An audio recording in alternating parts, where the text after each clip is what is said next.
بسم اللہ الرحمن الرحیم حامدا ومصلیا اما بعد۔ یوم الشک میں روزہ رکھنا کیسا ہے؟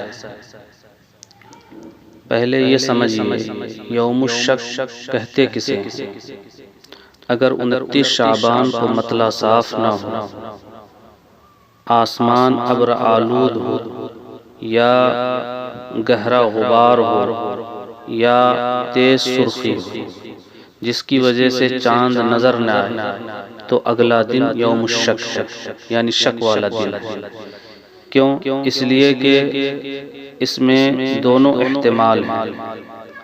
یہ بھی احتمال ہے کہ افق پر چاند ہو اور علت کی وجہ سے نظر نہ آیا ہو، تو اس صورت میں رمضان کی پہلی تاریخ ہوگی، اور یہ بھی احتمال ہے کہ چاند نہ ہو، تو اس صورت میں وہ شعبان کی 30 تاریخ ہوگی۔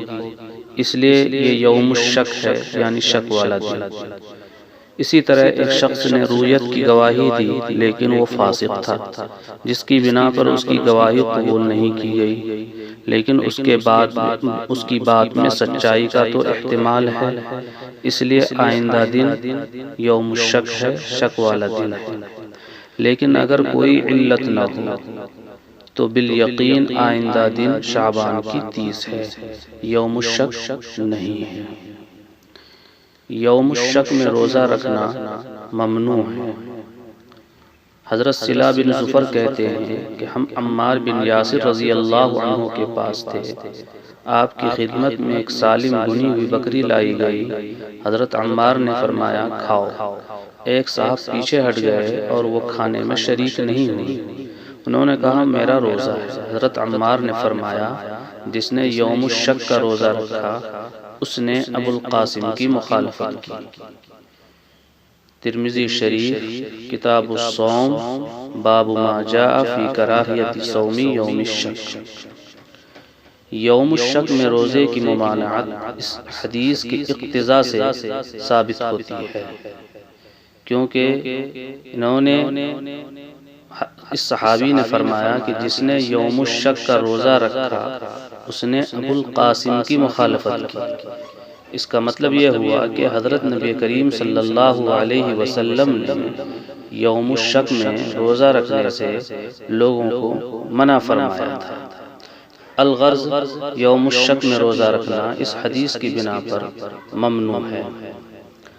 احناف کہتے ہیں کہ یوم الشک میں روزہ رکھنا عوام کے لیے مکروہ اور ممنوع ہے، البتہ خواص رکھ سکتے ہیں۔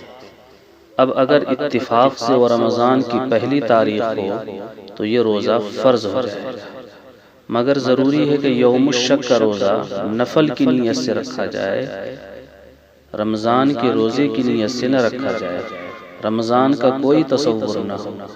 اور یہی خاص اور عام کا معیار ہے کہ جو شخص نفل کی پختہ نیت کر سکتا ہے وہ خاص ہے، اور نیت اگر پختہ نہ ہو، یہ خیال آئے کہ اگر رمضان ہوگا تو رمضان کا روزہ ہو جائے گا، تو وہ عامی ہے، تو لہٰذا اس کے لیے اس طرح روزہ رکھنے کی اجازت نہیں ہے، اس کے لیے روزہ رکھنا ممنوع ہوگا۔ لیکن اگر 29 شعبان کو مطلع صاف ہو، آسمان ابر آلود نہ ہو، گہرا غبار یا تیز سرخی بھی نہ ہو، لیکن اس کے باوجود چاند نظر نہ آئے، تو آئندہ دن شعبان کی 30 ہے، یوم الشک نہیں ہے۔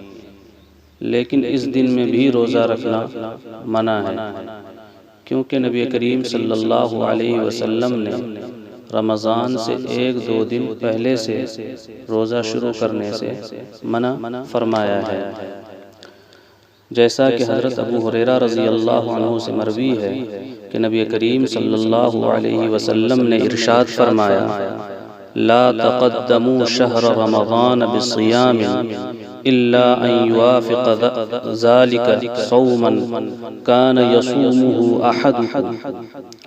ترمذی شریف کتاب الصوم باب ما جاء فی کراہیت الصوم فی النصف الباقی من شعبان لحال رمضان۔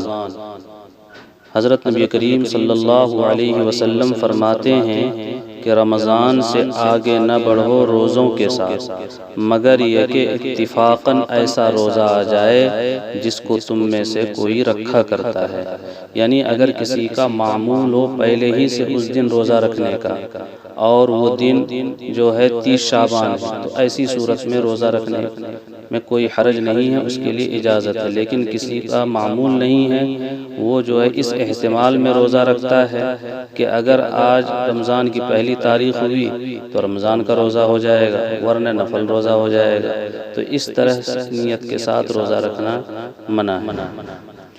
وآخر دعوانا ان الحمد للہ رب العالمین۔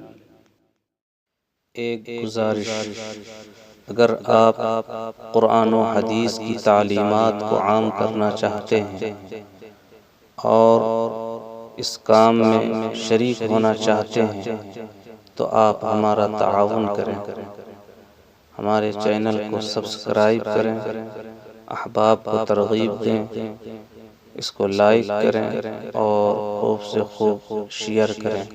جزاکم اللہ خیر الجزا۔